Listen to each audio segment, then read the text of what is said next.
It's Wednesday, July 29th. In the headlines, support for regulation of minors' use of social media. In business news, we have the usual market updates. Regionally, Haiti schedules first national elections in a decade. And in sports, Mount Pleasant heads to the semi-finals CFU Club Shield. This is the news on PBC Jamaica.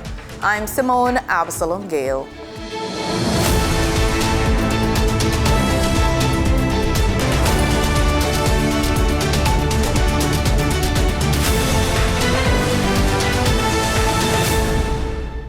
Nine in 10 Jamaicans support government regulation of minors' use of social media.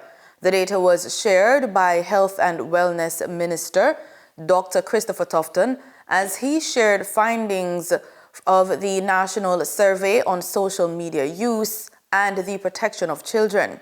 Presenting the results at a press conference on Tuesday, Dr. Tufton said 90.2% of respondents support government regulation, while only 2.9% oppose it, and 6.9% remain undecided. He also noted that nearly 84% believe Jamaica should establish a national policy governing minors' use of social media. Dr. Tufton said the survey showed strong public support for a shared approach to protecting children online, with 40.5% of respondents saying parents should take the lead. The People's National Party says it remains committed to transparency and accountability in the operations of the National Reconstruction and Resilience Authority, NARA, as questions continue over leaked voice notes allegedly involving party members.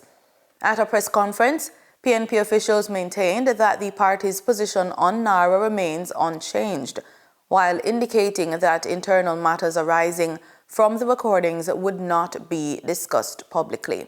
What our internal workings have been is not for the public discussion in terms of how we are speaking with those who are in those conversations.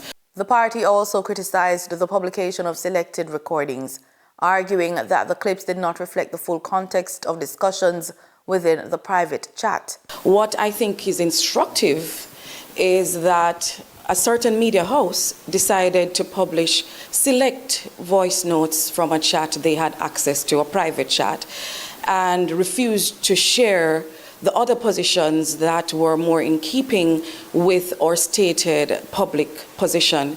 Turning to NARA, the PNP reiterated its call for a reconstruction entity that it says must be transparent, accountable, and accessible to Jamaicans affected by Hurricane Melissa. What the PNP has stated from the beginning is that we want a reconstruction entity. We want an agency that is accountable, transparent, and open, and that is fair and that gets to the people who really need the support. The PNP says it will continue to monitor NARA's operations through its representative on the agency's oversight committee, while supporting efforts to deliver assistance to affected families. The Minister of Culture, Gender, Entertainment and Sport, Olivia Grange, wants Jamaicans to reflect on the words "embrace faith and resilience" as the nation prepares to celebrate its 64th anniversary of independence. Speaking at the National Emancipation and Independence Thanksgiving Church service on Sunday, Minister Grange said Jamaica's history has been rooted in faith. As we reflect on the significance of emancipation and independence, we are reminded that our journey as a nation has always been accompanied by the sustaining hand of God. This is further borne out in the text of our national anthem, which is a prayer with the opening lines, "Eternal Father, bless our land." Referencing this year's independence theme, United in Celebrating Resilience, she said the strength and determination displayed by Jamaicans following Hurricane Melissa demonstrated the nation's enduring spirit. Many of our communities experienced significant disruption, destruction, and even death. Yet, as we have done repeatedly, Jamaicans face this adversity with courage and the unwavering belief that this too shall pass. So the weeks ahead will provide countless opportunities for Jamaicans everywhere, at home and in the diaspora, to celebrate our culture, our creativity, and display our national pride. As Jamaica celebrates emancipation and independence, activities are planned during this period, honoring Emancipation Day on August 1 and Independence Day on August 6. These holidays commemorate the end of slavery in 1838 and the country's freedom from British rule in 1962. Teaching children responsibility begins with simple daily habits at home. That's the message from guidance counselor Neva Henry, who says assigning age-appropriate household chores from an early age helps children develop responsibility, teamwork, and confidence. She also encourages parents to make chores a regular part of family life, not a form of punishment, as a way of preparing children for success both at home and in the classroom.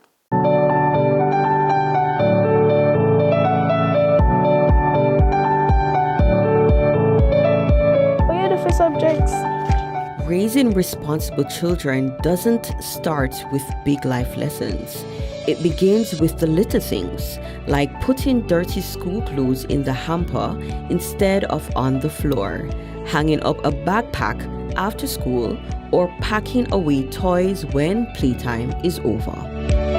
And before the TV comes on or the tablet comes out, there's one simple rule: chores first, then leisure. It may seem like a small routine, but these everyday habits help children learn responsibility from an early age. Follow along as we share practical tips on getting children involved in household chores, with support from guidance counselor at Angels Primary School and Neva Henry. She says one of the best ways to start is by giving children chores that match their age. For age 3 years old, 4 years old, those children, you can start by allowing them to put away their toys, put away their shoes, and also water the flowers. Students or children age 5, 6 upward, you can start teaching them to spread their bed, and to put away their books, tidy up their little bookshelves and so on. You can start with those little chores. And even for age 7 upward, they can start washing the dishes, because they use the dishes, so you teach them to be able to go ahead, wash the dishes, learn from now how to keep the kitchen tidy. To make it easier, you can create a chore chart and assign age-appropriate tasks to each child as a daily reminder of their responsibilities. And they watch TV. Children, you can't watch TV now. We have work to do.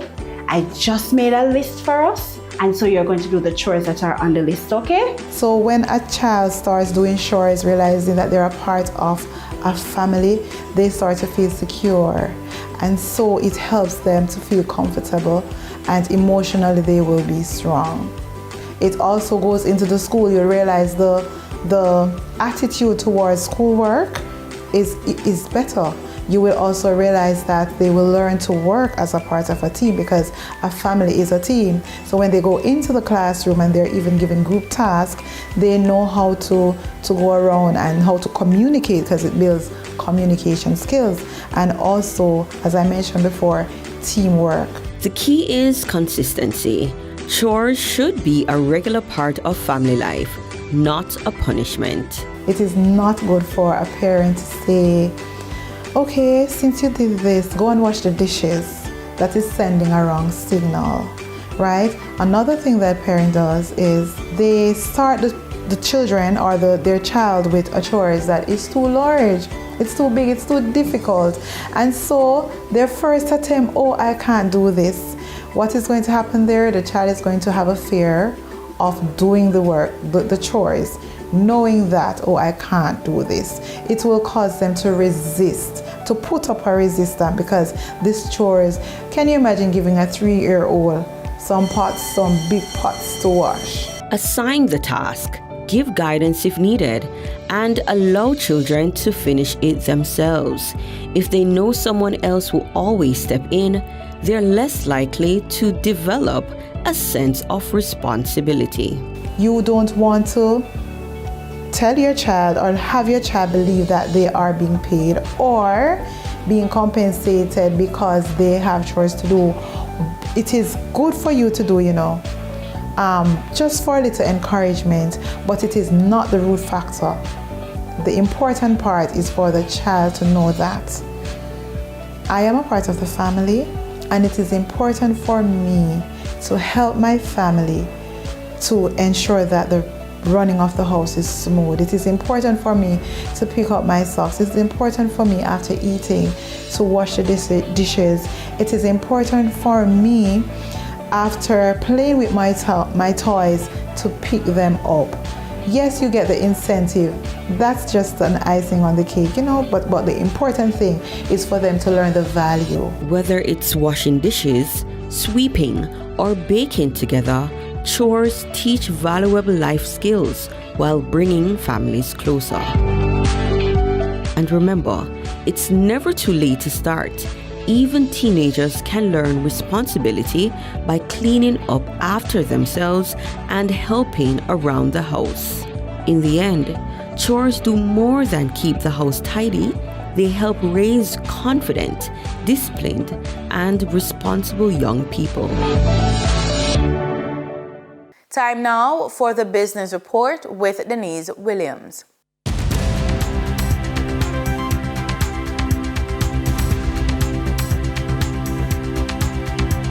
Wigton Energy, which has the largest wind farm in the English-speaking Caribbean, has entered into agreements with Mayberry Investments for arranging its needed financing. These two multi-million-dollar projects will expand Wigton's generation capacity under power purchase agreements with the Jamaica Public Service Company and will add roughly 70 megawatts of power to rebalance its asset mix from wind to solar. For the trading period of July 28, 2026, the most actively traded securities were Wigton Energy Limited with 11,001,296 units, representing 40.08% of market sales. Deramon Trading Company Limited with 3,162,483 units, representing 11.52% of market sales. Trans-Jamaica Highway Limited shares with 2,958,870 units, representing 10.78% of market sales. Investor activity remained concentrated in solar energy, transportation, and distribution plays, signaling continued interest in dividend-producing and strategic assets.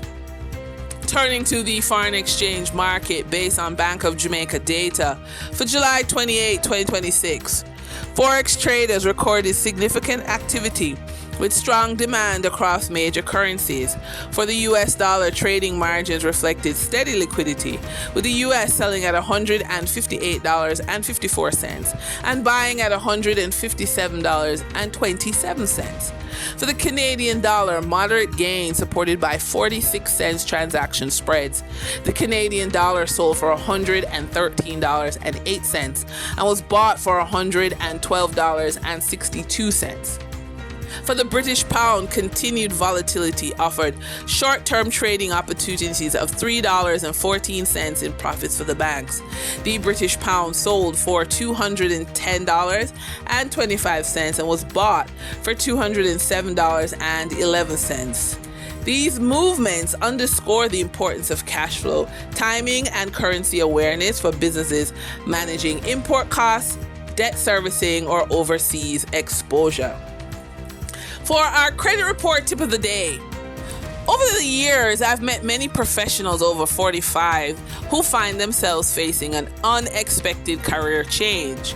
They had experience, strong leadership skills, and impressive resumes.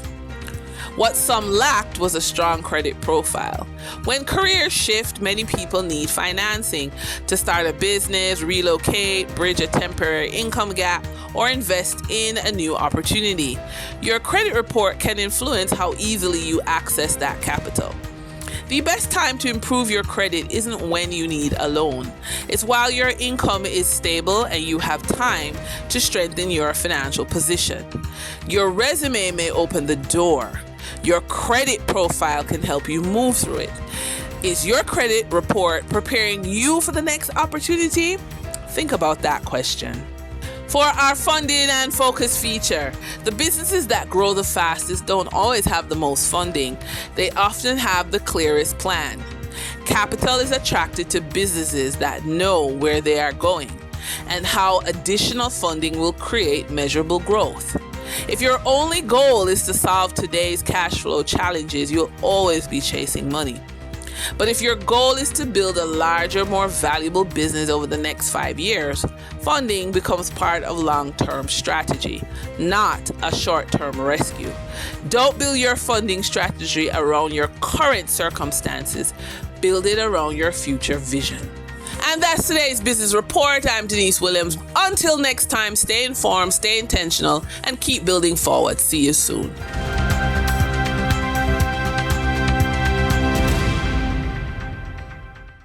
In regional news, Haiti is set to return to the polls later this year, with the first round of presidential and legislative elections scheduled for December 13. The vote will be the country's first national election since 2016, when Jovenel Moise was elected president before he was assassinated in 2021. The Provisional Electoral Council has also set February 21, 2027 for a runoff election and local government polls. The first round will also include a referendum on proposed constitutional reforms. The council says the electoral timeline depends on improved security conditions and the availability of funding as criminal gangs continue to control large areas of capital Port-au-Prince. CARICOM's Eminent Persons Group has welcomed the publication of the electoral calendar, while opposition groups have raised concerns about the absence of a detailed roadmap for preparations. The council says final results are expected on March 7, 2027, with elected officials scheduled to take office 5 days later. It has warned, however, that credible elections will require nationwide security, voter access, and the necessary resources to carry out the process. St. Lucia says it has lost nearly 45 million EC dollars in revenue while shielding consumers from rising global fuel prices linked to the conflict involving the United States, Israel, and Iran. Prime Minister Philip J. Pierre says fuel prices will remain frozen and key budget commitments, including education and social programs, will still be delivered despite the revenue shortfall. The economic fallout from the U.S.-Israel-Iran conflict continues to ripple through St. Lucia, with Prime Minister Philip J. Pierre revealing the toll the ongoing war has taken on the country's revenue. Local fuel prices will remain frozen, with the state covering over half of cooking gas cylinder costs. Prime Minister Pierre assured that sound fiscal management will protect all 2026-2027 budget goals despite the strain. At the next adjustment to fuel, the prices remain the same of all fuel products. But I have some not good news for you. Because of the issues in the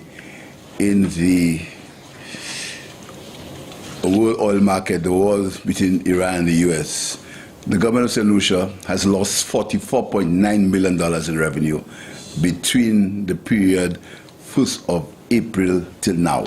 $44.9 million revenue loss. Speaking at Monday's pre-cabinet media briefing, the Prime Minister gave a detailed breakdown of the revenue losses, attributing the shortfall to global instability and its impact on fuel prices and government finances. St. Lucia absorbed $44.9 million in subsidies and tax cuts to cushion citizens from global oil price spikes. $39.2 million lost in fuel, excise tax on fuel and gas, an increase in subsidies for cooking gas of $5.7 million. Between the 1st of April and now, we've subsidized cooking gas by $5.7 million, and we've excise tax on gasoline of $39.2 million. So our revenue projections are down by $44.9 million. Very concerned the Minister of Finance, and he has absolutely no control over that. He's never fought a war in Iran. He doesn't even know where Iran is. And he causes no war. So I just want to alert you to that situation. It's very concerning. Despite global pressures and recorded revenue losses, Prime Minister Pierre affirmed the government of St. Lucia's commitment to protecting the most vulnerable through continued subsidies to keep fuel affordable. We will keep the price of fuel the same for the next 3-week period, even if fuel has gone up past $100 last week. It went up past $100. But as you know, there's a lag effect. When the price goes up in one session, it takes some time to reach us. So the situation on the oil market is not very good news for St. Lucia. Not good news at all. As the new school term approaches, the Prime Minister also highlighted a range of relief measures aimed at easing the financial burden on families while creating opportunities for those in need. He said education support initiatives, the STEP Community Cleanup Program, which provides income for unemployed individuals, the Universal Secondary Education Subsidy, the First Generation Scholarship Program, and early childhood development initiatives will all continue. All the budgetary proposals that we made regarding education, early childhood, the government is going to fulfill them. But fact is, the revenue is down by $44.9 million. Global oil markets face high volatility as Middle East conflicts and infrastructure attacks disrupt key supply lines. Governments are intervening directly. Italy has cut fuel taxes, and Australia is weighing new domestic refining capacity. Major supply routes remain unstable, as shown by a brief 50% drop in Kazakh oil output following drone strikes. While global uncertainty continues to test the country's finances, the Prime Minister insists the government will stay the course, protecting vulnerable households through sustained fuel subsidies, education assistance, and targeted social programs, even as the cost of doing so continues to climb. In Trinidad and Tobago, a Caribbean tech company says artificial intelligence can help businesses improve efficiency, enhance customer service, and drive growth. CEO and co-founder of Intellico AI Agency Limited, Gregory Fernandez, says AI-powered agents can streamline operations while supporting expansion across the Caribbean and beyond. Artificial intelligence is accelerating the growth of micro, small, medium, and large enterprises.